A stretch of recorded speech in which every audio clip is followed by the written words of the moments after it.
Good evening, everybody, and welcome to the June 9th OCRA membership meeting. We've got a very busy schedule tonight. As you can see here, we'll do check-ins. I'll have very few opening comments because I want to make sure we allow plenty of time for Dave and for really the QSO training. I'll be quick with the K3, K3S reference guide. And then Dave can do the N3FJP refresher, and then we'll have closing comments or open up the floor for anybody else that would like to share anything. Hopefully we'll have time for that. We don't know. So from a check-ins perspective, I'm Bruce, N1LN. Lori, N1YXU. And now we'll turn it over to the room, and whoever has the microphone will stop sharing. And we'll turn on the microphone here, and there we go. So Bob has it. Good evening, Bob. Bob's got the talking stick. Good evening, all. We'll start with Fred. Fred, KN4QBZ, Pittsburgh. Got to get closer, like that? Just like that or like that? KN4QBZ, Fred, Pittsburgh. KO4RON, Ron, Pittsburgh. W4BOH, Wilson, Hillsborough. And I'm Bob, W4FK, Hillsborough. And Fred brought in a few pens if you're lucky enough to snag one. It says Kenwood on it. If you have a Yasu, I don't know if you can use it or not, but we'll go to Karen. Karen, KD4YJZ, Eflin. Oh, N2XZF, Butner. Dan, KR4UB, Southwest Orange County.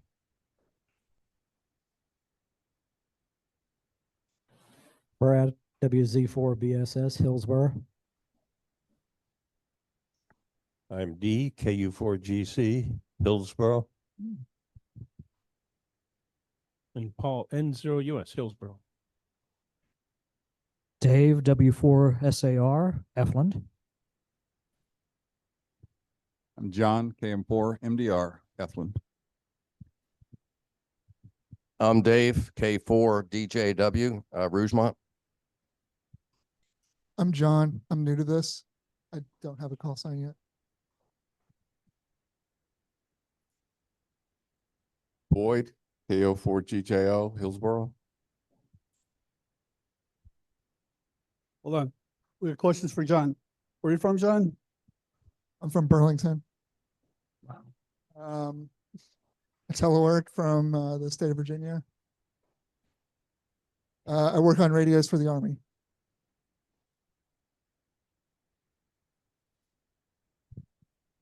Lee, KQ4ZZD, coming from Chapel Hill. Chip, KF4WBK from Chapel Hill. And for those who are virtual, you don't get my chocolate chip cookies.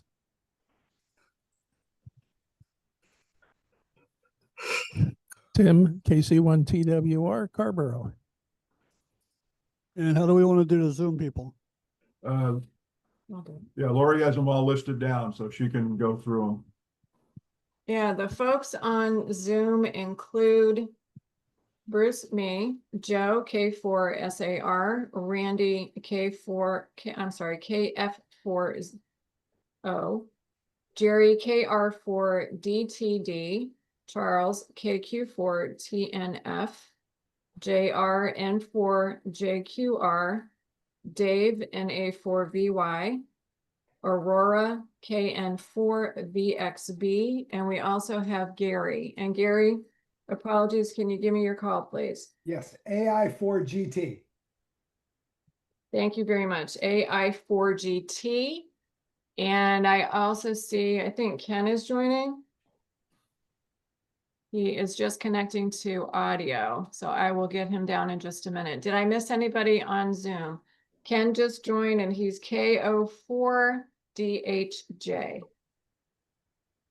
All right, that's it. Okay, excellent. As you saw in the agenda, we're going to kick the agenda off tonight with a field day discussion. My opening comments are pretty much let's have fun in a couple of weeks. I think there's a lot of work that has gone into this presentation tonight. You'll find that out as we go through it. There's a lot more work that you will hear from Dave, that we will be needing volunteers for the field day site and stuff. So let's get right into it. Let's turn the microphone over to Dave, and we'll go to his opening slide, and we'll give him the opportunity to let us know what's going on. Oh, good. Hope someone does. Well, thank you. Just some quick opening remarks. We've been doing field days since this club was founded back in the early 1990s, and so has the DFMA for a bit longer than that. And each had their own separate field day operation going for the longest time. And since so many of the members, there were many shared members between the two clubs, there was a big quandary as to which operation do we go play with. And then eventually someone had the bright idea that, well, what if the two clubs work together? Then nobody has to choose. And that led to a great partnership, because the synergy that happened the first time we met, we scored a little bit better than we would have if we had worked separately, but then it took off like a shot. And for a few years after that, we kept rising up and up in the ranks. And next thing you know, we made that nice little box on the field day issue of QST of the top 10. And we consistently moved up those ranks and eventually got high as number 2 nationally. It's about as good as you can get, because the Potomac Valley Radio Club is just untouchable with that forest of beams and running so much power. And then COVID happened, and ever since then, we changed our focus. We kind of proved that we're good competitors, and we can get up there in the rankings, but we wanted to make it a lot more fun for new hams or people who don't even have a license yet. If they come out to field day and get to operate a little bit, because we could do that. We'll have control operators. And that's what we've been doing the past few years, and that's what we'll continue to do this year. We're going to get a little bit more competitive, but not so much that it's going to cut in on the fun aspect of field day. All right. As I said there, we reached number 2 at one point. In the past, we used to run 5 watts maximum QRP, and that's what helped us get up in the rankings, so you get a 5 times multiplier for each QSO point that you make. So a phone QSO would be 5 points, digital or CW was 10 points. That's how we really got got high up in the ratings. There's one problem though, especially with phone stations with 5 watts. You're going to be calling into the ether with a very, very long, slow rate of return for all that. And that was very frustrating for new operators to be calling and working very hard just to get a response back. So we've decided to change that. Next slide, please.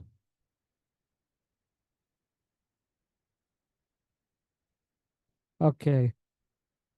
We're going to run with 100 watts maximums. That's the next category up in power. And the multiplier for that is just 2 points as opposed to 5.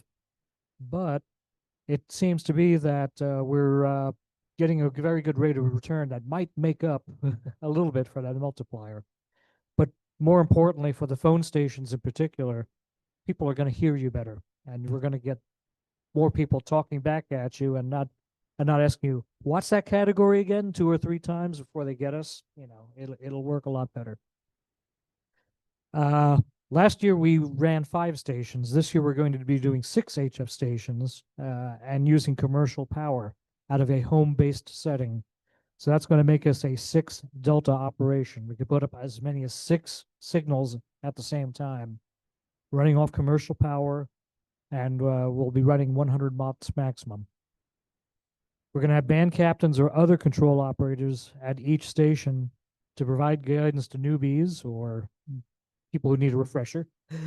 And also, if you don't have a license or if you're just a tech license, and what I mean by just a tech is you wouldn't normally have access to the HF bands that we're using for field day, because the control operator's there, you can do it.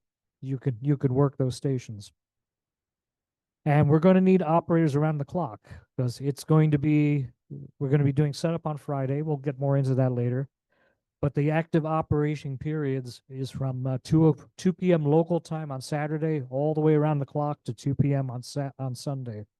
So we need people to fill the time around the clock, and especially nighttime. We could use some night owls out there, because those of us who have been running since 2 p.m. like me, by 2 a.m. I crash. I'm going to need my 2 or 3 hours of sleep before sunrise for the next morning to get back up at it again. So we need people to back us up. Next slide, please. And these are going to be the locations for the stations we're operating. So single sideband on 80 and 20 meters will be in the garage. Some of these multi-band stations, you'll notice that there's one high frequency and one lower frequency. That's on purpose. Remember, we're going around the clock. One of those bands is going to be better during the day, and the other one's going to be a nighttime station. Hence, we have 80 and 20 on one station, 40 meters and 15 meters on another.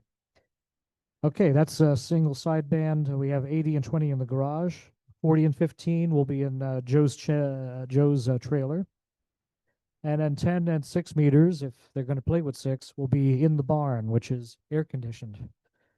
For CW operations, it used to be in the MCU. And somebody asked at the last at the DFMA meeting, I didn't explain what MCU was, Mobile Communications Unit, which lately has been growing rust on Wilson's property.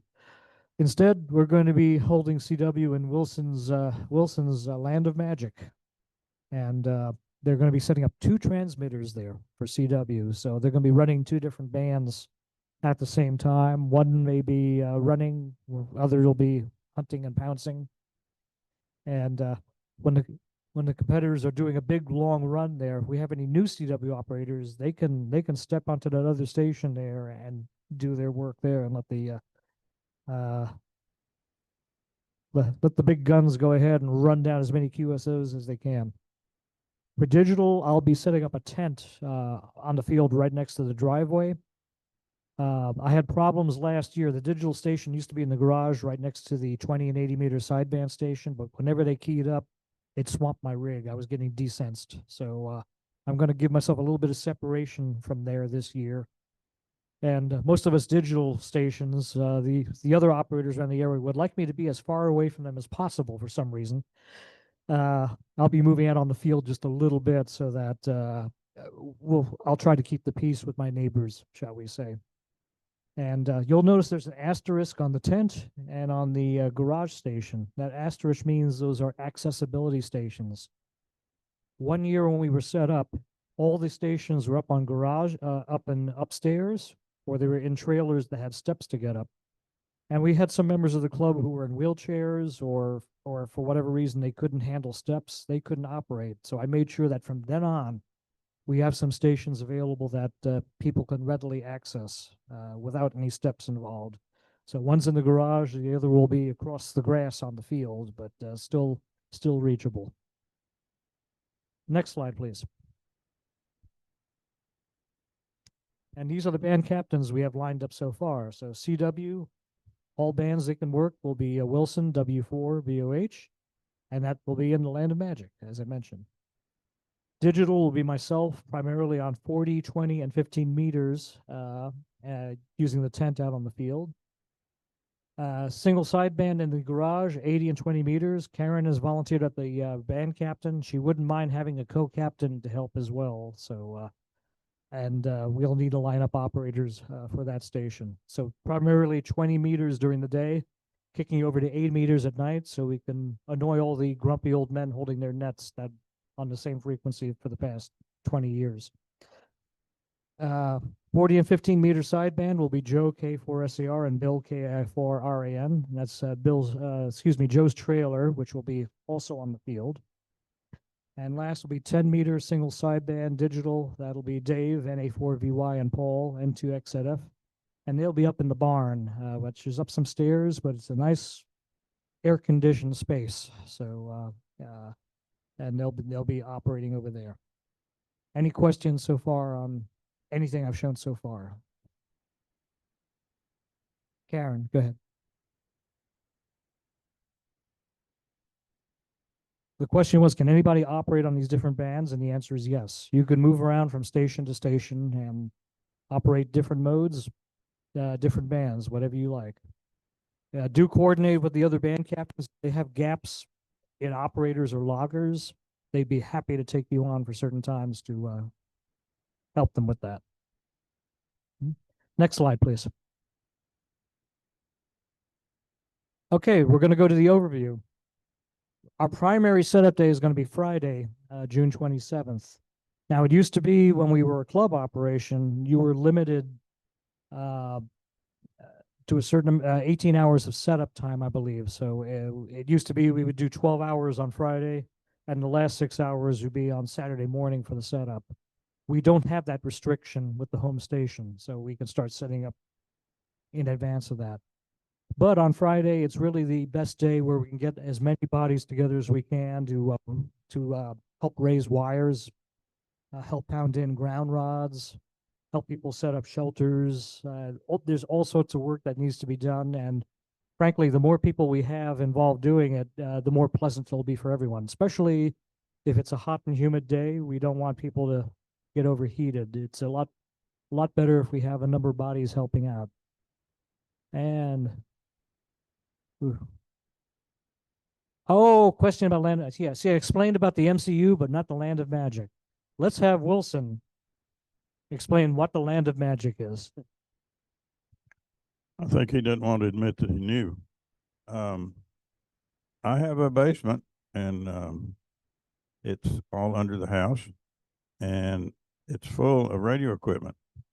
And somebody a few years ago was wanting something, and I don't even think it was radio. I mean, there's also plumbing and welding and woodworking and things like the model airplanes. He wanted something. I don't remember what it was. And I said, well, come over and look. He did, and we found it. And I could make the story long, but that happened about 3 times. And after the third one, he said, this is the Land of Magic. And so it got its name. While we're on that, does everybody know what HAM stands for? It took me years to figure this out. Paul is very good at it. Sound off. Have another meal.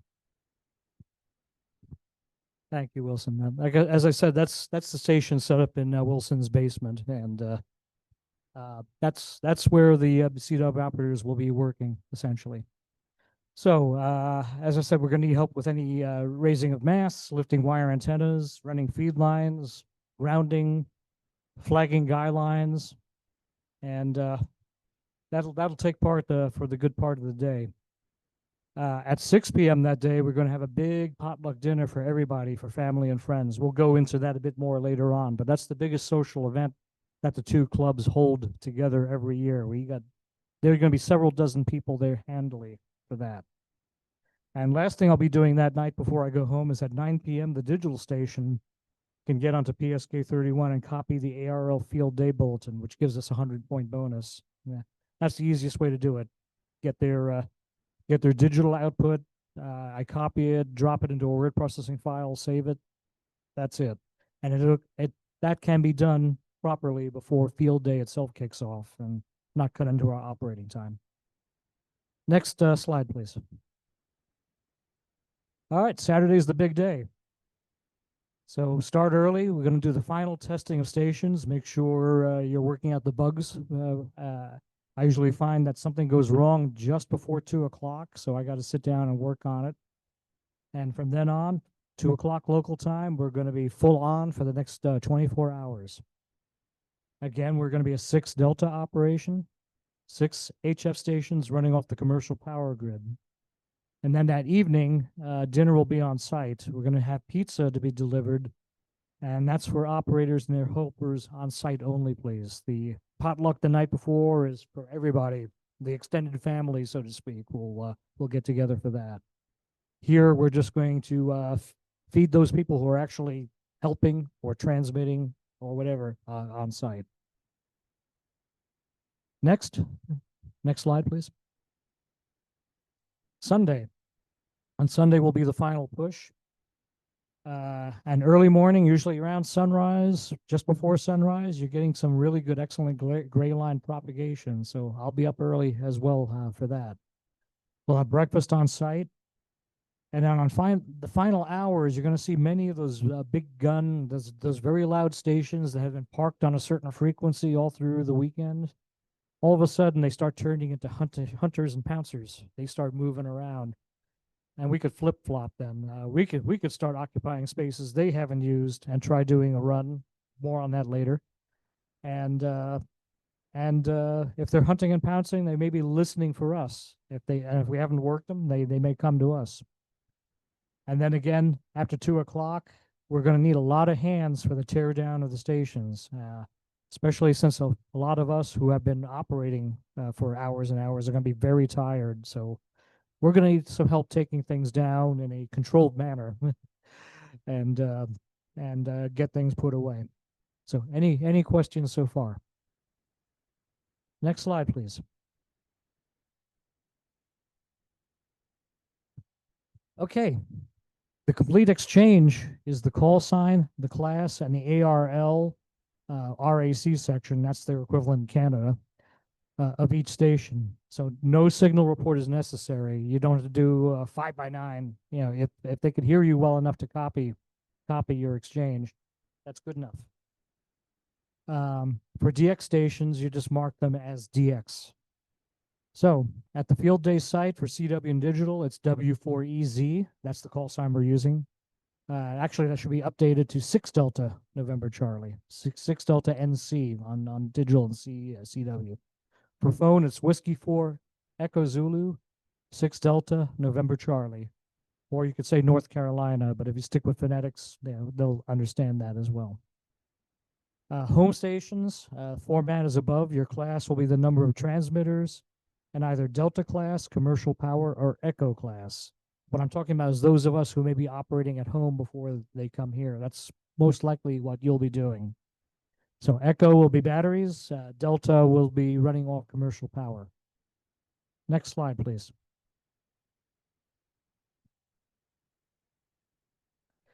Okay, when the COVID lockdowns happened, and that really pretty much shut down field day operations and any large ones, the ARL allowed field day participants operating from home to declare a club affiliation. So this allowed clubs to compete.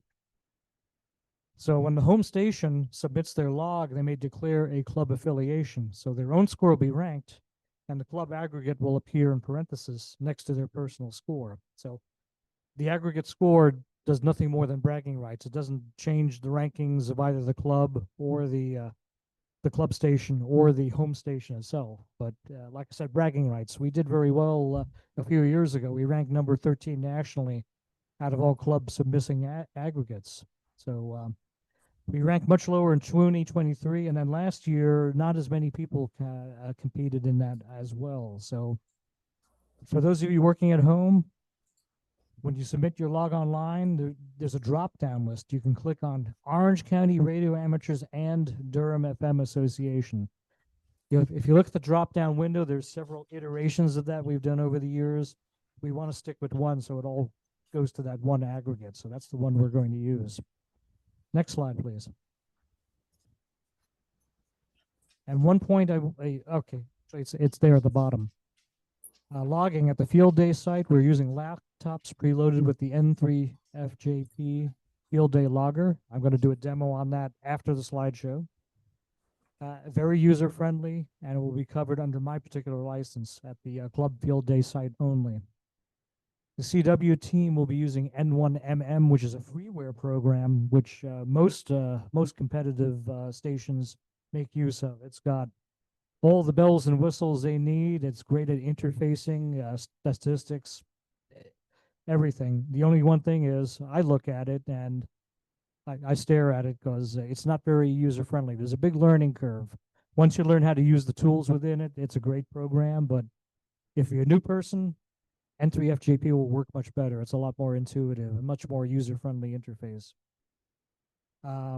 There's a link here that you can see for the YouTube tutorial for N3FJP, so you could look at that. I'll do the demo right here, but this also gives a good background by the the man who designed that program himself. And it does have a little bit of a fee there it is, $8.99 for a lifetime license for N3 FJP. Not bad. N1 undercuts them even more. It is free, so you could download that and go to work with it. And submit your total score on the club reflector. We'll be ranking member scores, so all members will get a certificate for participating. I fell through on that last year. I'll make sure we do that this year. So anybody who's a home station, the top 3 scorers will be acknowledged on a certificate. And we'll figure out some sort of nominal prizes for those top performers there. One field day rule to remember, though: if you're working as a home station and you're working field day, you may not contact the station from which you have already operated. So therefore, if you've worked the field day site and then go home, you can't go back and work the field day site. You can't work W4EZ from your home station because you already were transmitting from there. You got the rest of the world to work with. That's fine. And it works the other way around as well. So if there's any station that you have worked from, that you've transmitted from, you cannot call that station from another location. How will they know? They won't. You can game the system if you want, but them's the rules. I intend to follow them. Question. If when you're working at home, do you use the club call sign or your personal call sign? Good question. At home, you would be using your own call sign. One of the other rules for field day is that a field day site has to be within a 1,000-foot circle, a 1,000-foot radius circle. So I think that kept clubs from trying to set up individual stations across the country and trying to work together for a field day. So no. If you're working from home, you're going to use your own call sign or whoever your control op is at your house. Clarification on the N3FJP, that $8.99 is lifetime free or lifetime fee for field day only. The whole suite is closer to $50.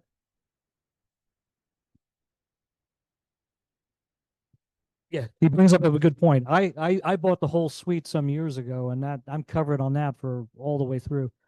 But if you buy the field day program alone, it's a lifetime for that only, not the rest of the N3 FJP suite. Still a pretty darn good deal, and one of the things I'll be doing is updating on our club laptops, which we're using for logging. I'll be updating N3 FJP from last year. Couple more questions here.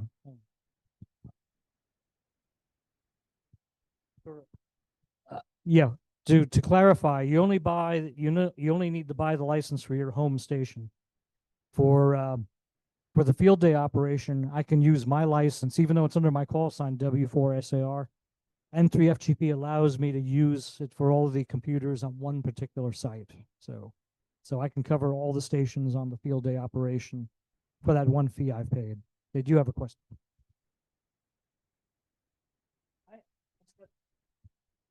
What's the proximity restrictions on working from home? I mean, we have members in Seattle. Can he pop in? Members from Seattle. Do you mean I feel with using the club call sign? If they're members of the club, they can operate, yeah. Because remember, they're only working on their own scores. They're not trying to move build up the club score, essentially. So that's allowed, essentially. All right. Okay, next slide, please. There are bonus points also allowed for Delta stations. When we used to be a club operation, I was Alpha category. There was a lot more bonus points you could make use of. One we can't use is, for instance, the satellite bonus. That you don't get that for the home stations. You only get that for the club. So we get 50 points for the online log submission, which I do. At the end of field day, I collect all those laptops. I collect ADIF files from all of them first before I leave the site, just in case something goes wrong. And I gamish all that together into one big file, and that's what I submit to the ARL. 100 points to copy the 1AW Field Day Bulletin, which I mentioned I'll try to do on that Friday night. 100 points each for an elected official visit or a served agency official visit. So any elected official, in the past we've had mayors, we had a congressman, we've had the county commission. You know, any elected official can come to the site, and that counts for the bonus. That's different. That's different. Served agency officials are those that under areas at the time or in Oxcom, those are the agencies we serve. So the EOC, the Red Cross, we've had fire marshals come in from Durham in the past. Any one of those counts as the served agency official.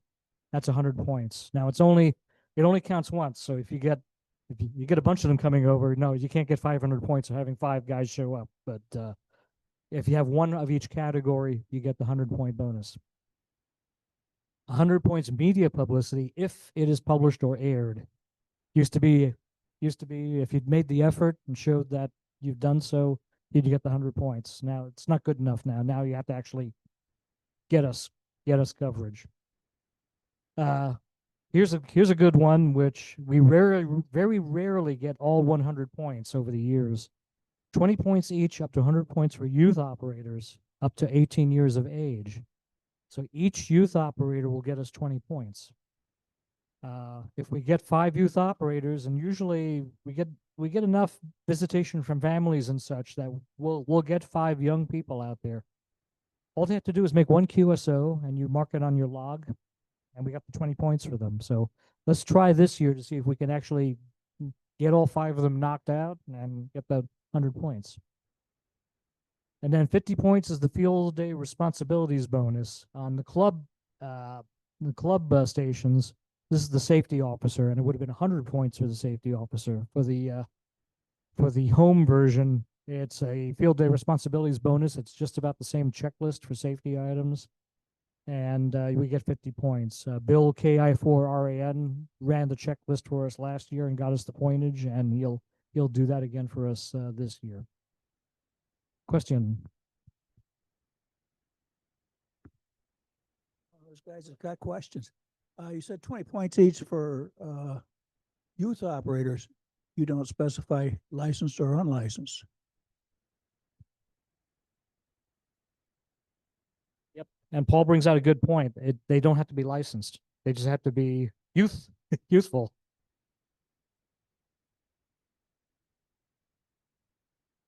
Okay.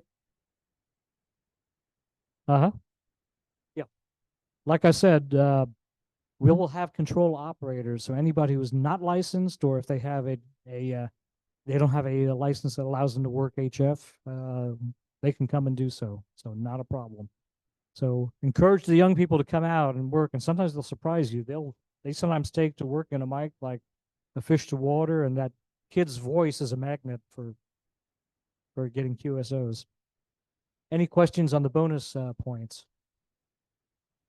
I think Bob had said something about we may have the independent person coming out. Okay. Okay, we may have a reporter from the Independent Weekly coming over, which would count if we get an article published out of that. All right, next slide, please. All right, we'll have the K3S reference guide, and we're going to head over to Bruce for that. Just before I go to Bruce, anybody have any other questions at all? And we will talk about food logistics. We're going to get that after the slideshow, so we'll get that knocked out.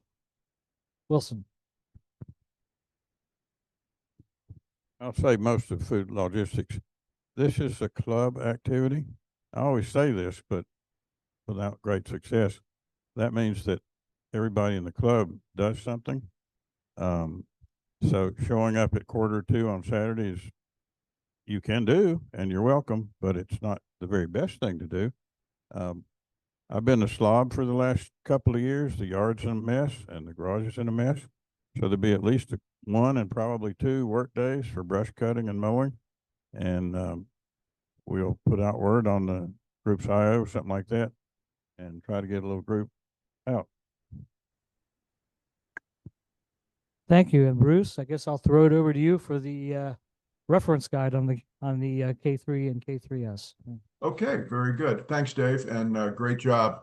As always, I think as you have seen, there's going to be lots going on for a couple days at Wilson's house, and we're really looking forward to whoever. I didn't see anything on your slides, Dave, about who's in charge of bringing the nice 70-degree low humidity days, but we'll work on that between now and the end of June.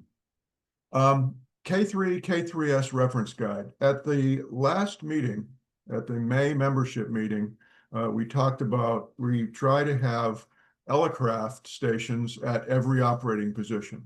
This is not including the 10-meter guys, because they're way off in the barn, quite a ways away. They're the highest frequency for 10 meters and 6 meters.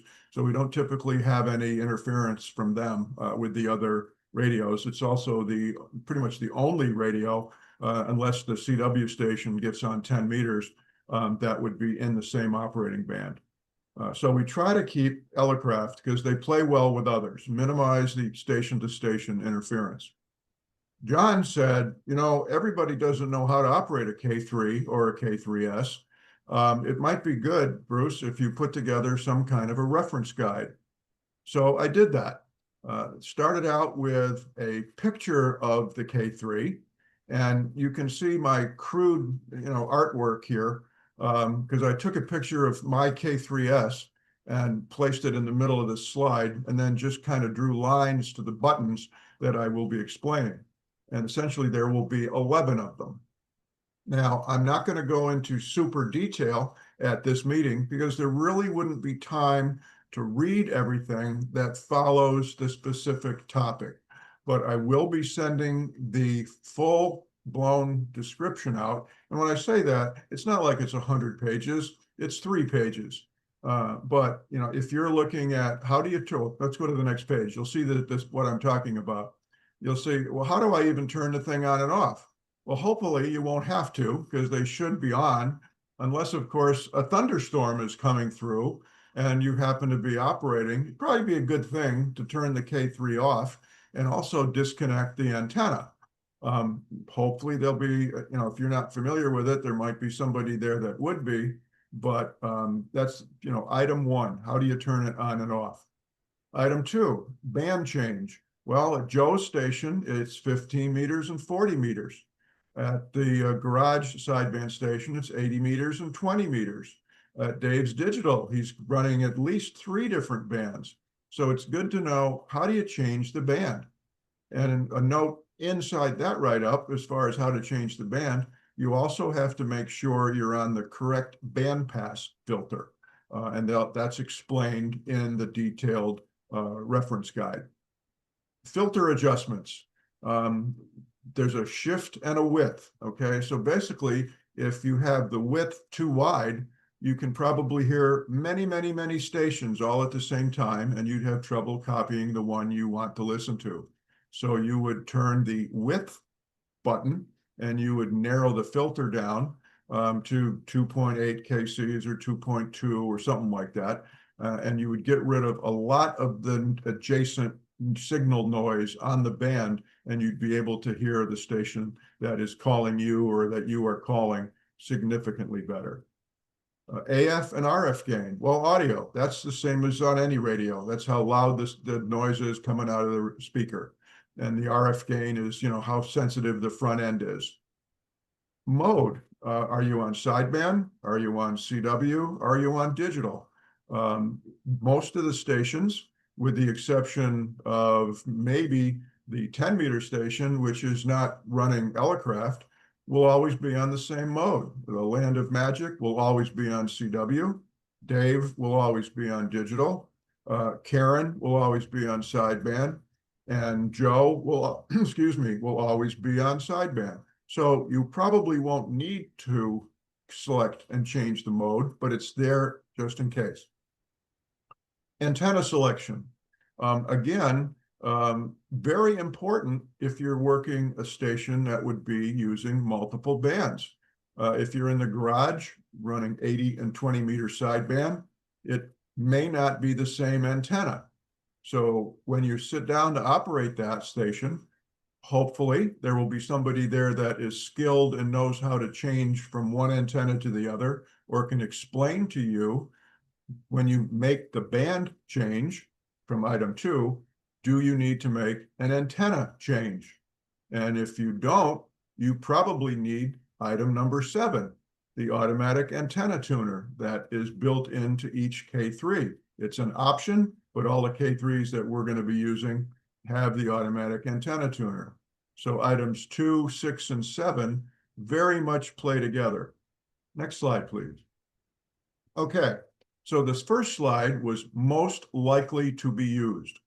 The second slide here, items 8, 9, 10, and 11, are probably not going to be used. Most of the stations, I think, will be doing search and pounce. If you're running, you may need to know how to do the receiver incremental tuning, because the station may be a little bit off of your frequency that you're calling CQ on, and you don't want to turn the big knob because then you're changing your transmitter frequency. You only want to turn the receiver incremental tuning so that the receiver will move off frequency a little bit and you can copy better. Vox and push to talk. I don't believe any of the sideband stations will be using Vox. The one and that's a voice actuated transmitting. Okay, so if you're on Vox and you speak into the microphone, you will change the radio from receive to transmit. Well, if you're in the garage and there's background noise, it's going to be bouncing back and forth between receive and transmit all the time. So you'll probably be on push to talk. I believe Joe also operates push to talk in the trailer. He has one person on the logging and one person operating the radio. And I believe it's a push to talk mic. I'm not sure, but you check with Joe and he can fill you in on that. But again, item 9, it's explained in the detail. Notch filter. If you are operating sideband and there's somebody really close to you, you might get some kind of a heterodyne or a loud squealing noise that makes it hard for you to understand what's going on. You just push the notch filter button, and the K3 has what's called an auto notch, and it figures out the frequency of that offending noise and it deletes it. So you should be able to hear right through somebody that would be close by and creating problems. And then locking the VFO, something you probably don't want to ever do if you're operating, because the next person that sits down is going to try to turn the knob and find out that the digital readout is not going anywhere. But if they do that, not to panic. If you've received a copy of this particular reference guide, you just push the unlock button and then you're good to go. So there's a heck of a lot more features, functions, and capabilities on the K3. Lori, if you'd go back 2 slides, please. So you can see there's an awful lot of buttons there that don't have any blue lines going to them or any numbers going to them. And the rule number 1 for all operators, if you don't know what it does, don't touch it, okay? Because you're going to need to have somebody that's a much more experienced K3 user come over and then try to figure out what the heck you did. And it's not that obvious some of the time. So I'm going to post the reference guide. I'm going to send it out tomorrow to the group's IO. I will print off enough copies so that each station can have 1 copy on their operating position for field day. And even if you don't print it off, I would suggest, when you get the mail in your inbox, go through and read it. If anybody has any questions, please ask me. My first and second draft I sent to John, again, KM4MDR, for his review and critique, and I made several changes. But that doesn't mean we've got it perfectly correct and as easy as potentially possible to understand. So if you have questions, send me an email. No, we're not there right now, but we are here and we obviously have internet connection and I get email and I check them regularly. So it'll go out tomorrow morning to the OCRA DFMA Groups IO site so everybody can take a look at it and ask questions and hopefully learn from it and use it on field day. Are there any questions right now that anybody may have?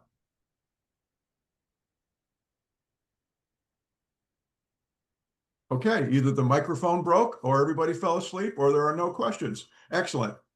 Okay, the next part of the presentation is going to be something that we talked about. I'm not even sure when, maybe at the board meeting, I'm not sure, that hopefully we'll have many new operators and many operators that are not on the air a lot during the year and may be a little concerned or intimidated about how to make a contact. Maybe they don't know how to operate the K3. So you just start adding all of these things up. Maybe they're new, maybe they're intimidated, maybe they don't know the radio, maybe. So what we wanted to do was to do a short simulation of how to make search and pounce QSOs. Next page, please. So this is kind of how it's going to work. Lori and I will be calling CQ as if we are a non-OCRA station.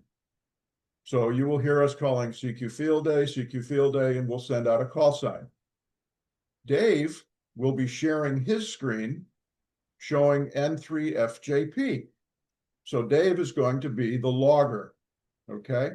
And Aurora and Bob have volunteered to be Dave's partner in crime here. They will both act as operators of the station. Aurora is on Zoom. Bob is in the room. So it's simplified because Bob gets the microphone and Aurora has a microphone on her laptop or cell phone or whatever she's logged in with tonight. And we will alternate so that they don't both think they are operating at the same time, just to keep it simple. Yeah, okay, we'll do. Lori's fixing that. Just to keep it simple, when I am calling CQ, Bob will be W4EZ. When Lori is calling CQ, Aurora will be W4EZ. So what are you going to hear? You will see how to log QSOs, and you will hear a standard exchange for making QSOs. You're going to hear several different examples. This is field day. Everybody is not a contester. There are new people. There are people that have never done it before and have done it very little. So you may hear different words used that theoretically will mean the same thing. So you've got to understand how to mentally process some of these different things you're going to hear. And in this case, this will be Aurora and Bob that will need to learn how to process what Lori and I are saying. And we totally expect, from the bottom line there, if you're not sure what happened, please request clarification if you don't know what we're saying, or if you're not sure you copied the exchange correctly, come back to us and request clarification. And we may also ask for clarification, right? So don't assume you are the only ones that may not copy us correctly. We may ask for clarification from you to repeat some part or perhaps all of the exchange. Before we get rolling, any questions here from anybody or Bob and Aurora, since they're going to be sitting in the hot seat with Dave? Okay, if everybody would mute except for Aurora and Bob, that would be great. We're going to stop sharing and let Dave share his N3FJP screen. So we are stopping. Dave, all yours. And wow, there it is. Okay. I'm trying to get myself familiar with the screen specifically. Oh, there. Okay, there it is. So if you look, do you have a mouse there, Dave? Yes, I do. Do you want to just talk a little bit about this screen first? So yes, I was going to say, why don't you use your mouse, go to places and talk about the screen? That'd be great. All right. This screen here, well, this, first of all, this big log here is all the contacts we made last year. This is last year's field day operation. So we got quite a few here, 2002 contacts overall. This shows the log of stations we've worked and entered over here. Unmute my microphone if I want to speak. I thought it was already unmuted. I got the echo. I got it. Hang on a sec. Just remute, yeah. That's what I did. Okay. Sometimes you should not follow instructions. Okay. One case in point right here. Okay. Well, that's all the stations that were worked so far. And over here, this region here is all the ARL sections as well as the RAC sections. Everything in blue was stations we worked last year in our big conglomerate operation. The only two sections we missed was the Northwest Territories of Canada here. That'll turn blue as you work a station within there. And the Pacific. We didn't get Alaska or Hawaii last year, interestingly enough. Usually we get those.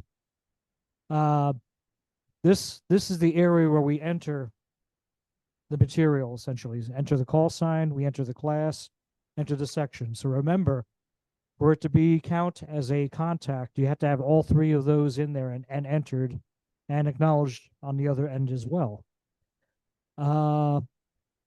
This also does check for possible duplicates. So if I start typing in a call sign, just for fun here, I'm going to start typing K5. If you hear a station and you're not sure if you worked them already, in another window, it should start, and it's not doing it here, showing what the possible call signs are. Yeah, I know. It's not showing this particular station I'm going for. Let me try another one. This lists all the stations we work that start with a K1. So if you're not sure, especially if you're a few hundred entries down the log, that you might have worked them, if you type in the first few entries there and look down at this box on the bottom over here, it'll show if you've worked those stations already. So now, one other thing I want to notice is if you ever make a mistake on an entry, you can edit it to be sure. Anybody notice something very unusual about the call sign on record number 2002? Yeah, it should not be N61N. We made a mistake entering that there. You can highlight that and hit edit and correct yourself. So it should be NY1N. And hit done. You say yes. Done. And for some reason, it's not behaving. Okay. And say done. And there you go. It's now been corrected on the log. Likewise, if you really munged up something and it shouldn't be there, you didn't get a complete exchange or such, you can remove the QSO entirely. So there's lots of ways that can be done. That tutorial I mentioned, that link to this program, will go over all that in fairly good detail in a user-friendly way. So there you have all that. I'll give you a little bit of eye candy here on view. If we go to the map, this is one of the more fun ones. There's a big map of all the RAC, and as you start working on there, you can flip to this map and see how many you've worked, which sections you've worked or not. As you can see, Hawaii, the Pacific was not worked.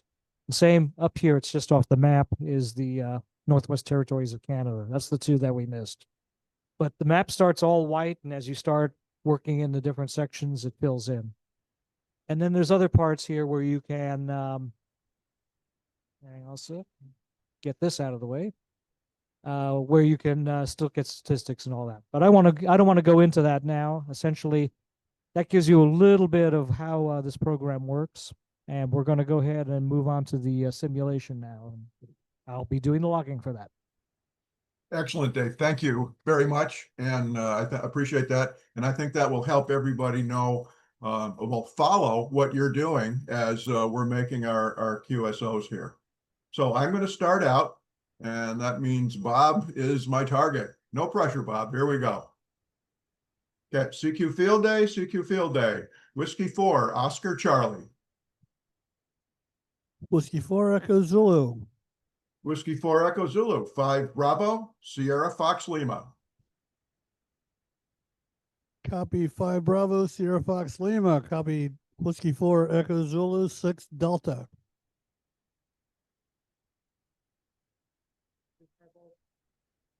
Once we have all the information, the first thing I did was I typed in the Could you call repeat? sign. Sorry? Could you repeat your section, please? Your section? 6 Delta, November Charlie. QSO, thank you. CQ Field Day, Whiskey 4 Oscar Charlie. So that's the end. And what you would, since I'm running, the last words that you guys would hear would probably be thanks, and then a call sign or thanks, and then I would start calling CQ again. And since you guys are searching Ponce, you'd start turning the dial to look for the next person. If I want to jump in just a second as a logger, Please. first thing I did was when we received the call sign was I typed that into the first box over here. And as you can see, nothing appeared in that blue box underneath. So that's a whole new station. We did not work it. So we're good to go with that. And then next was we got the other piece of information. We got the section, rather the class, and then the section. And then once, as you heard what Bruce did there, he didn't get all of our information. So it doesn't count as a contact unless it goes both ways. He's got to acknowledge us as well. So once that was completed, we're good to go. I hit enter. It's in the log. Excellent. Thanks, Dave, for that. That's great. This is working well. So now you guys have tuned around and you are listening to another person who is me calling CQ, and Aurora, I think you and I are up on this, and Howie will get to your question in just a second. So CQ Field Day, CQ Field Day. This is November 6th, X-Ray Yankee Lima. Whiskey 4 Echo Zulu. Whiskey 4 Echo Zulu, please copy 3 Echo Santa Clara Valley, Sierra Charlie Victor. QSL? Can you give me your section number again, or section? Santa Clara Valley, Sierra Charlie Victor. QSL? QSL. Please copy 6 Delta, November Charlie, 6 Delta, North Carolina.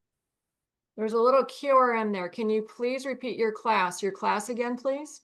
We are 6 Delta, 1, 2, 3, 4, 5, 6 Delta. QSL, 6 Delta. Thank you very much and good luck. QSL, CQ Field Day, CQ Field Day.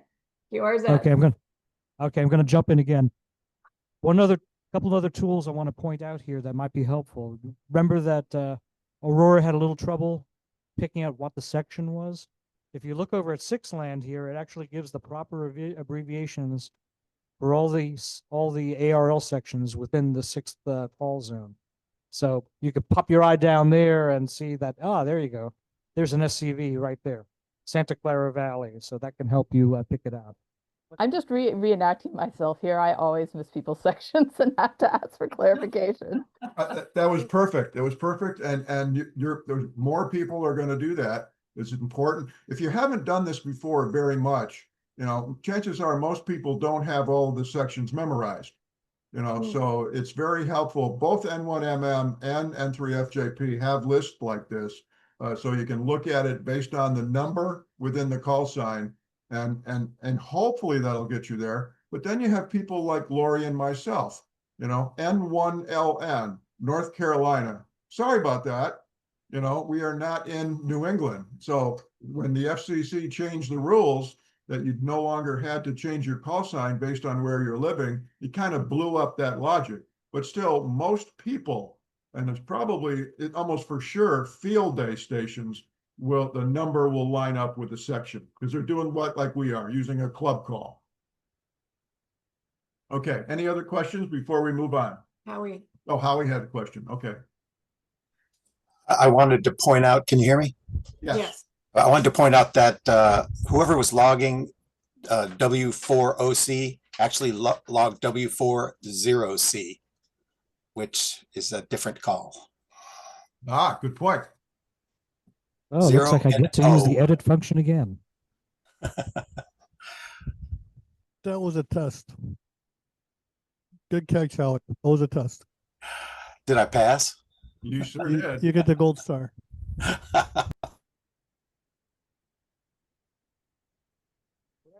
Excellent. All right, so let me do the next one. CQ Field Day, CQ Field Day, Whiskey 5, November Charlie. Whiskey 5 November Charlie copy. Whiskey 4 Echo Zulu. Whiskey 4, Echo Zulu, South Texas. Copy South Texas. Come with your designation again. 3, Foxtrot, 3, Foxtrot. Copy 3 Foxtrot and Sierra Tango. Please copy 6 Delta November Charlie. 6 Delta, QSL, November QRZ Field Charlie. Day. Okay, I wanted to point out another neat little thing that happens with N3 FJP once you have a log going on. As it turns out, W5NC is already in the log, but on a different band. So when I put in the call sign and tabbed over to the class section, it automatically filled in 3F South Texas because it had been worked on a different band. Oh. Yeah, and someone asked, does it count? Yes, you can work the same station, different bands, different modes. For a 6 Delta, we have 18 opportunities to work a station between I got to think a second. 5 bands times 3 different modes. 15 opportunities? Yes, 15 opportunities to work the same station. That's just fine. A couple other things I want to point out very quickly before we go on to the rest of the simulation. On the bottom here is where your band and your mode are situated. So you could double check there to make sure you're correct. If you want to change it, there's a drop down list up here for the band, and same thing for mode over here. And then over here is what your exchange is. So if you forget, you'll have it burned into your memory banks a couple hours in. That's what our exchange will be, W4EZ6 Delta. Thank you. Question. Howie, go ahead. During that last exchange, the reply for section was Sierra Tango. But the actual section was Sierra Tango X-ray. And this is an error I make all the time when I'm doing contesting, is I will enter a partial section. Like if it's 3 letters, I'll enter 2 letters. And then I don't know if N3FJP does the same thing as MM, but it refuses to let you log and move on. And you're like, what the heck? I logged that already, but if the section's incomplete, it won't let you continue. Did you not give me the X? Because I just wrote Sierra Tango. No, I just said South Texas because I wanted to see what would happen. Right. Yeah. Okay. And that's. Thank you, Howie. Well done. Hey, I make those mistakes all the time, Bruce. You know, you watch me muddle about. and that's a point. You know, experienced operators can still make mistakes. So don't be intimidated and don't be embarrassed if you make some mistakes. You know, this is going to be fun, and this is why we're trying to do some of this up front. So that worked out well. Okay, Lori's turn. All right, CQ Field Day, CQ Field Day. This is November 1, Yankee X-ray uniform.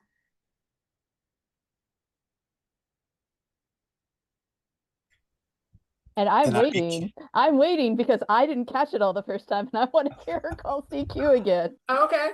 Can I be QRM? CQ Field Day, CQ Field Day. This is November 1, Yankee X-ray uniform, N1YXU. Whiskey 4 Echo Zulu. Whiskey 4 Echo Zulu, please copy 23 Delta, West Central Florida. QSL? I copy 23 Delta, West Central Florida. Please copy 6 Delta, November Charlie, 6 Delta, North Carolina. Roger, Roger, 6 Delta, North Carolina. Thanks and good luck. CQ Field Day from November 1, Yankee X-ray uniform. And Aurora, you really brought up a point there that we want to make sure we bring up here. Timing is very critical.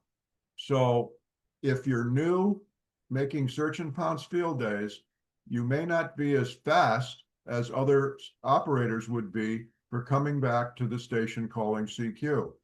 It might be good to listen to a couple of QSOs to get the cadence, if you will. How long after the person calls CQ does somebody call that person? Is it immediate? Do they wait? If nobody calls right away, does the station start calling CQ again? Which would perhaps be the station calling CQ at the same time you're calling them, and they would never hear you. So it's good, perhaps, if you're doing search and pounce, listen to a station calling CQ. Maybe somebody will call that person right away. You'll hear the entire QSO, or nobody will call that person and the CQ station will call again. And I Okay. want to say, like, as someone who is very much a beginner at doing this, I'm a tech. I don't have a lot of HF experience because of that. I do most of my HF work on field day. I always sit and listen when someone's calling CQ. I usually listen, and I have most of it written out by the time I actually call them, because sometimes it's very hard for me to visually or auditorily parse in the moment. And that's like a really good beginner tip, is just listen a couple times and write a lot of it down, and then try calling them if you feel overwhelmed doing it all at once. And let me say one more thing. What you're saying, if you have somebody logging for you, or if you're logging by yourself, okay, and operating, if somebody is calling CQ, put the call sign in before you call them. Okay? Because if you put the call sign in, like Dave has already mentioned, and that somebody else, a different operator, or maybe you at an earlier time have already worked that station, you don't want to bother that station again, because it would be a dupe. So listen to the call sign, plug the call sign in. Yeah, plug in W5NC, and there you go. Possible duplicate. Oh, look, it is a duplicate. Turn the dial and move on. But in the same breath, if you have a call sign that you haven't worked, you can also put the call in, the class in, and the section in. And that way, when you're confident that you have the information, and I do that a lot, you can then answer with your call, and you already have the exchange. So it's much more comfortable doing that. Yep. All right, we have, I think, 2 more. Yep. Okay, my turn. CQ Field Day, CQ Field Day, Kilowatt 1, India, Mexico, India. CQ Field Day, CQ Field Day, Kilowatt 1, India, Mexico, India. Whiskey 4 Echo Zulu. Whiskey 4 Echo Zulu, 1 Delta, Maine, Mexico, Echo. Copy 1 Delta, Mike Echo. Please copy 6 Delta, November Charlie. Thanks. K1 IMI, Field Day. Good luck in the contest. Perfect. And here's the last scripted one that we have. CQ Field Day, CQ Field Day. This is Victor Echo 3, Romeo Alpha Bravo. Victor Echo 3, Romeo Alpha Bravo. You sound like it. I'm saying, I'm not calling you, because you sound like someone with a tech license. Am I incorrect in thinking that? No. No. Did you copy the call? I did, and it was weird. Victor Echo 3, Romeo Alpha Bravo, VE3. Victor Echo is typically Canada. Yep. And Canada's very much into Field Day. Okay. See, I would have been like, that's a weird call sign. Is that even legit? And I may not have like tried to talk to them. Yeah, but if you were sitting next to Dave, well, actually look on your screen. Okay. Well, Dave knows things. Yeah, but you see where it says section ON? Yes. You're going to find out that's not right. It's close because it's all it knows right now, but you'll find out something else. So call CQ. So after conferring with an expert person who knows this better than me, because I am a lowly tech, I have decided I will go ahead the next time this person calls CQ and talk to them. Then Perfect. Okay. Perfect. CQ Field Day, CQ Field Day. This is Victor Echo 3, Romeo Alpha Bravo. Whiskey 4 Echo Zulu. Whiskey 4 Echo Zulu, please copy 1 Echo, Ontario North. QSL? I copy 1 Echo Ontario North. Please copy 6 Delta November Charlie. 6 Delta November Charlie. Roger, Roger, 6 Delta November Charlie. Thanks and good luck. QRZ. Now, a piece of information. The ARRL was so nice to us a few years ago and changed all of the VE3 or Ontario locations. You will see if you're looking at the information there, you've got Ontario East, ONE, Ontario North, ONN, Ontario South, ONS, and move to the left, GH. That is the Greater Toronto area or something like that. Greater Horseshoe, Golden Horseshoe. Golden Horseshoe, yeah. So, you know, it's wonderful what the ARRL decided to do for Canada. So those are the 4 new sections that Ontario, and it used to be Ontario and something else, maybe GTL or so. I don't remember the old sections even, but there are actually 4 sections for a VE3 station. And I want to say something that I'm doing here, which you can't see because I got the blur on, is I don't know Canada at all. So what I'm doing is I'm also pretending here that I'm logging a QSO. And I a lot of times will just scribble something and scribble notes on a sheet of paper before I enter it in the log, because I just wrote down Ontario North and then I was going to ask someone to look that up. But Dave, you know, if I was working with Dave, he would already know. But if I was working by myself, I'd have to ask. So, Yep. so if you don't know, you can also scribble notes and then enter it as a log. Absolutely, absolutely. And one might also think that Ontario North, well, that's Oscar November. Well, it sort of is, but it isn't, because it's Oscar November, Ontario North. So there's 2 N's. And Ontario East, it's not OE, it's Oscar November Echo. So, you know, it's a little confusing, which is why we put that one in there. But you can hover over the abbreviation and see what it is.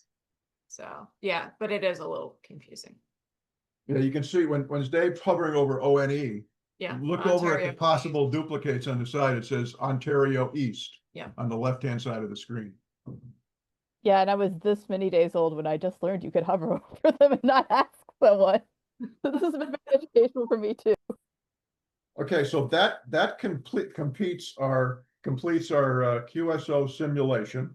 I really appreciated the questions that we got, the help that we got fixing things, and Bruce, yes, one question for John. yeah. Bruce, one thing you didn't cover was the DX stations, other than to put DX in for the session. So if Hotel Indy 8 Delta called CQ Hotel Indy 8 Delta Field Day, what would you do? Okay, so type in Hotel India 8, Dave. Hotel India 8 Delta. Okay, 1D DX. There you go. So they would probably still give you a set, they give you still give you a class and section, and most of the time the DX is going to be home. They're not going to go out in the field and set up a tent, because what's the point? They don't get to play other than to make contacts. So they're probably all going to be Delta. But great question. Yeah, my point there being to Aurora's point, you know, if you haven't done a lot of DX work, right, there are stations that do drop in, like Hotel Indy 8 Delta is a Dominican Republic station, right? If it's Absolutely. J65, you know, or let's see, Sierra 51 Delta X-ray is a Slovenian station, those kinds of things. You may hear those things, and if you're not familiar with these odd sounding call signs, you're going to get the response that Aurora had when she heard a VE3. Potentially, just for the heck of Good it, point. put that in there. Sierra Vic 51 Delta X-ray.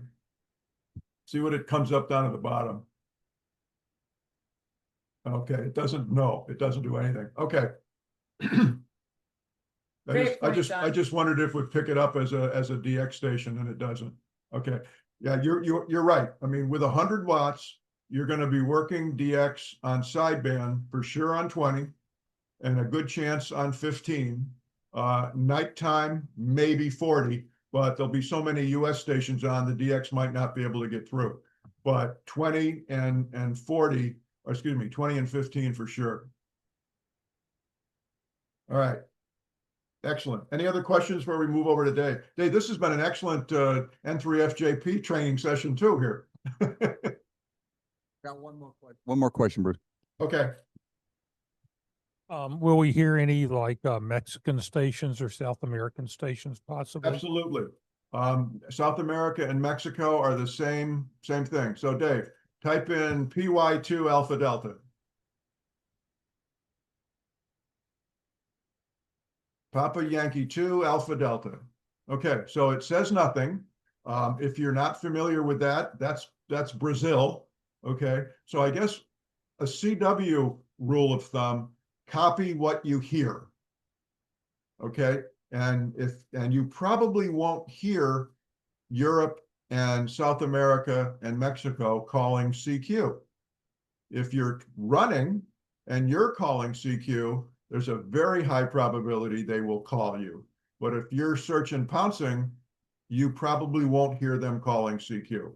So that minimizes that interruption or confusion, but they're still great questions. And Mexico is X-ray echo 1 through whatever. So all Mexican stations, well, not all, because they've got 6 Delta 2 also. So their X-ray echo is the normal prefix for Mexico, X-ray echo and a number. I held up my hand and the mic was delivered to me by special delivery. My favorite mistake is not putting in my initials, and I don't think that affects the logging. But if you don't put in your initials, your co-operators will probably claim those QSOs to make themselves look good. So it's a good idea to put your initials in. And for the calls, pretend you're talking to your spouse and you do as you're told. So don't think about where it is. You hear Victor Echo, you write down Victor Echo. Type it in. Okay. Words to live by. I'm sorry? So that's Oh, words to live by. Right. Okay, David. We will actually, why don't you keep sharing, because the next thing on the agenda is N3FJP training. So you probably want this up there. Do have a question. So Okay. we got PY2AD. Next entry is class. What is it? So it would probably be 1 Delta DX.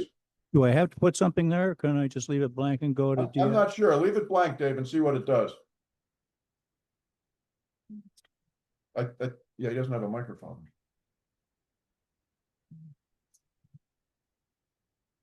Yeah, you need a class. Thank you. Good question, Paul.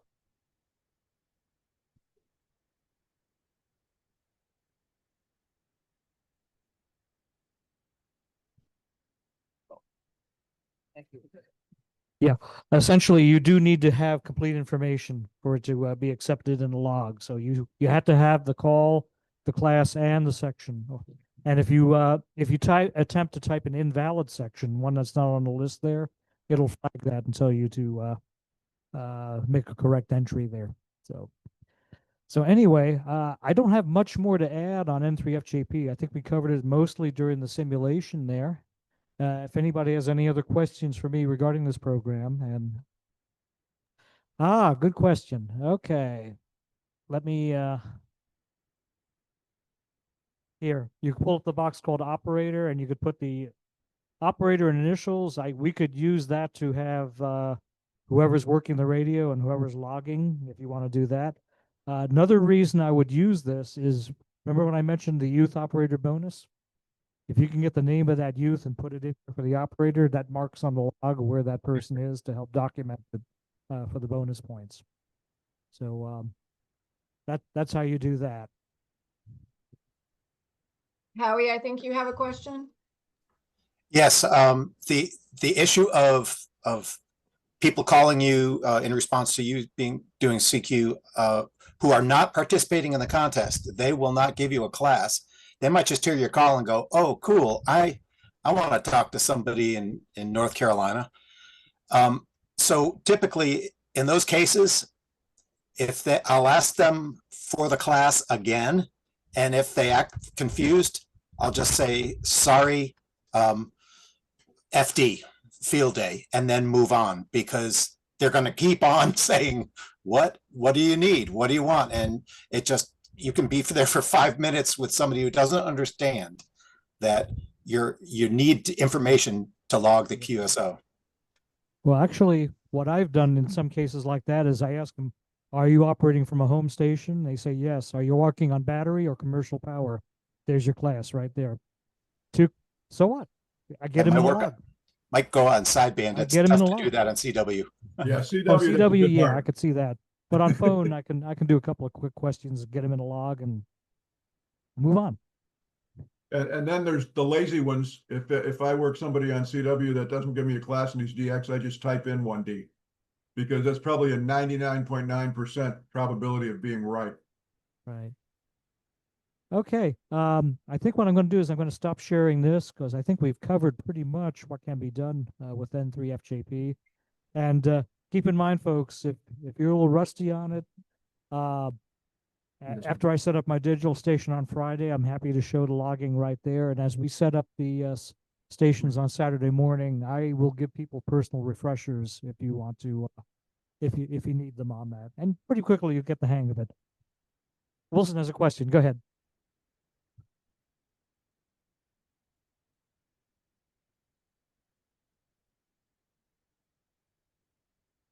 Oh yeah, yeah. Tail ending. What Wilson was talking about is sometimes you hear somebody working another station, and as soon as they're off, you can tail end behind them and grab that station too if you haven't done it. Yeah, you make a QRZ and that happens. To listen out for is if there is a net going on, you don't want to interrupt that. So if you listen carefully, you could see it's actually a net. They're not contesting. Don't interrupt that net. Just move on, and maybe later that frequency will open up when it ends. Unless it's 80 meters, unless if it's 80 meters, it's the same 6 grumpy old men have met on that particular frequency every night for the past 20 years. So.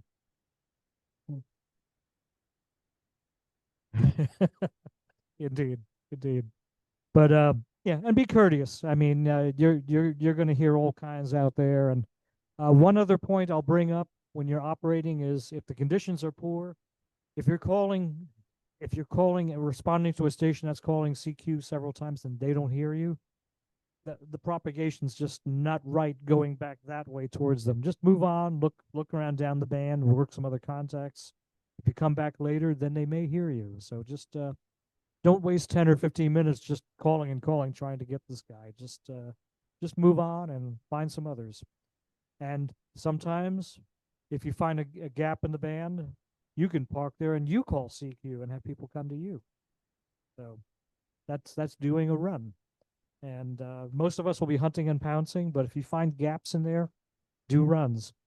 Digital, I do both. I will hunt and pounce, but then every once in a while I'll park myself somewhere and I'll beacon out a CQ and have people work me.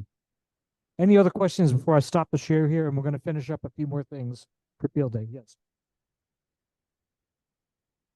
What time on Friday and what time on Saturday? He's talking about what time do we show up for setup on Friday and Saturday? Yeah, essentially Friday I get there after 8 a.m. and I'm ready to start working. If it's going to be a very hot day, we might want to get in the morning to get some of the heavy lifting done before it gets too hot. Saturday, get in there early because you want to do that last checking of your stations and all. And get ready. Like Wilson said, some years ago, I kid you not, I had somebody show up at 20 minutes to 2 and ask me, "Can you help me set up an antenna?" So fool that I was, I helped them set up and I was an hour late getting my own station running, so I missed out on quite a few QSOs, but the earlier the better. One thing we don't want to do is do any rushing out there. We want to take our time and have fun with this. So the more time you give yourselves to get tasks accomplished, the better and safer it will be for everyone. I'm going to stop sharing the this here and stop the share. And I think we might have a few more slides. Do we have a few more slides you left to go on the presentation? Yeah, Lori just brought it back up. So we only really have one more slide, which is the one that we're sharing right now. Again, thanks for coming. Our next membership meeting is July 14th, but hopefully we will see a lot of you in a couple of weeks on Friday during the day, for sure, for the excellent dinner that we all will really want to sit around and eat Friday night after being working all the time. And again, an early thank you and many thank yous to John for once again organizing. Oh yeah, that's a good point. We've got some time here, John. John, you want the microphone so you can go over the email you sent out? Yeah. Thanks, Bruce. Appreciate it. I sent an email out on the Groups IO reflector yesterday, the first of many you'll see in the next couple of weeks, regarding the Bay potluck dinner. I've got printed copies here for anybody that doesn't use or doesn't have access to the Groups IO reflector yet. Please see me before you leave tonight. It's got my contact information and the standard spiel we do with respect to safety and health and information that I'll need from each of you who plan to attend the potluck dinner, and also plan to show up and help on setup day. We will be doing a setup day lunch for those folks that are there on Friday helping to set up. We'll serve that around 11:30 or around noon, I guess. What we'll do, we're going to have plenty of water and Gatorade and ice throughout the weekend, including Friday. So we want you to stay hydrated.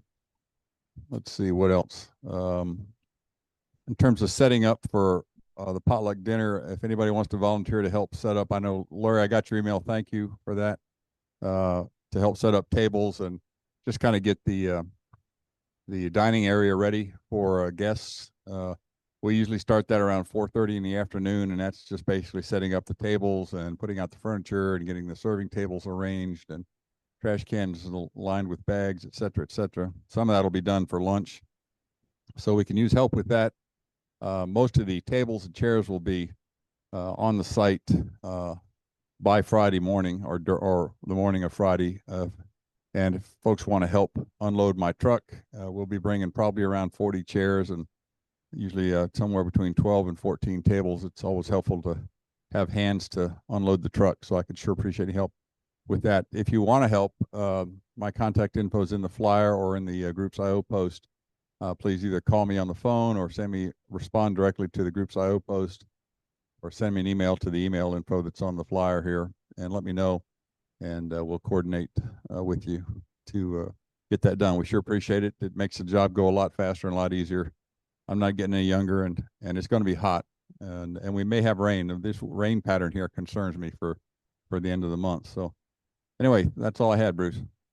Thank you, John. We do have a question from Joe. Why don't you go ahead and unmute and we will spotlight you. There you go. All righty. Is the mic working? Can you hear me? Absolutely. Okay, great. Great presentation. That was really well put together and enjoyable. Thanks a lot. I've got a sign up sheet for the 4015 station that I sent a link out on the club mailing list. So far, only one person has signed up. Please do sign up for an operating slot for the 4015 sideband station. It's a lot of fun. We have a lot of activity on both those bands. Usually we have a pretty good time at field day.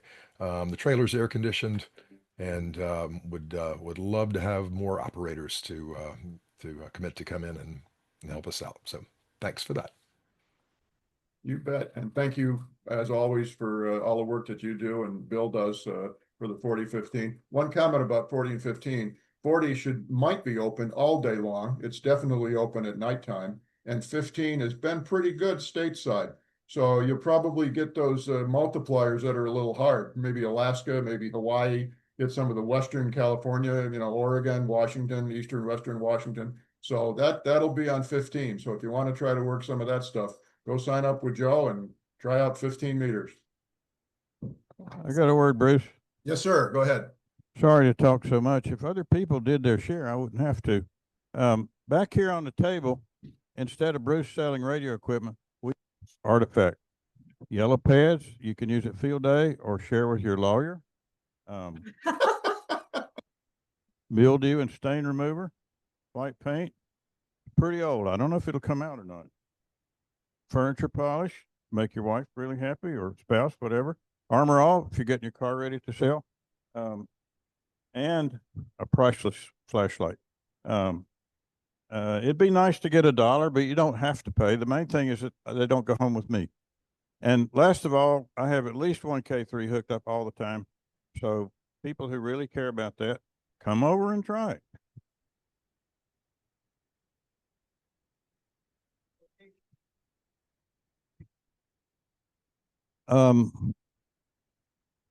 Our location for field day is 3117 Moorfields. That's MOOREFIELDS Road in Hillsboro. And you can find that and reconfirm it by going on QRZ.com and look up W4BOH, and it will tell you my address and give you a map. We are not putting it in the newspaper because it's my yard. But other than that, your friends and family are more than welcome. And Dave said no guests on Saturday night pizza. If your wife or boyfriend really wants to learn CW, they really should come Saturday night and we'll help. Okay, Bruce, I'm just going to hop on for a couple more things. One thing we didn't cover, do we have plans for breakfast on Sunday morning on site? I haven't heard anything about that. I have no idea personally. I have a feeling we might, well, in addition to a pizza run on Saturday night, we might need to do a biscuit run on Sunday morning. So let's talk it up on the reflector. We'll get plans together for that. Yeah. That sounds like a great option. Those that are interested, speak up, pay up, and then you get to eat. Oh. All right, we'll talk it up on the reflector and we'll firm up the plans for that. But like I said, pizza, we'll get an idea of how many people will be on site, because I usually place the order at the Papa John's over in Hillsborough a few days in advance, so it's ready for pickup on Saturday. John needs to add to that. Yeah, on that subject, if you're going to help on field day, please let Dave know as soon as possible. I need to get a count from him for how many people to prepare for lunch. We'll be donating sandwiches again this year. I need to order those sandwiches from Jersey Mike's a week ahead of time, and then I can pick them up. There's a Jersey Mike's not far from the field day site that we've been using for the last couple of years. And so, but I don't want to buy for 30 if we're going to have 12. And I don't want to buy for 12 if we're going to have 30. So the sooner you let Dave know that you're going to be there on day to help set up antennas or radios or help with field day setup for the Pollock, et cetera, then we can plan better for lunch. Thanks. Yeah, thank you. So my last words will be keep an eye open on the reflector. We're going to start firming up all the plans we have for field day and what the logistics will be. And we have a question, one more. I just have a question for Joe, if he's still on. He is. Yeah, he's there. He's in the process of unmuting. Still here? Go ahead. Yep. Joe, this is Whiskey Zulu 4 Bravo Sierra Sierra. I'll be willing to help out in the 4015 camper, both Saturday and Sunday. All right. Any particular? I'll tell you what. Catch up with me via email. I'll do afternoons. Yeah, afternoons. Mornings, 24 hours. Okay. All right. I'll catch up with you. Roger that. Thanks. Bye. Thank you. And I'm going to throw it back to Bruce. Thank you all. Okay, thanks, everybody. And I love it when this meeting gets interactive. And once again, we got interactive, so super. I think that'll close us down for the night. I appreciate everybody's that did attend. We had a whole bunch, 18 for 32 people attend. I don't know if it's a new record, but it might be a recent record. We're pretty close. So I think that's great. And we will see you Friday morning. I will be over there helping set up the CW station and helping someplace else if need be. So thank you all for coming. Have a safe trip home. And 7-3 from Northern New York.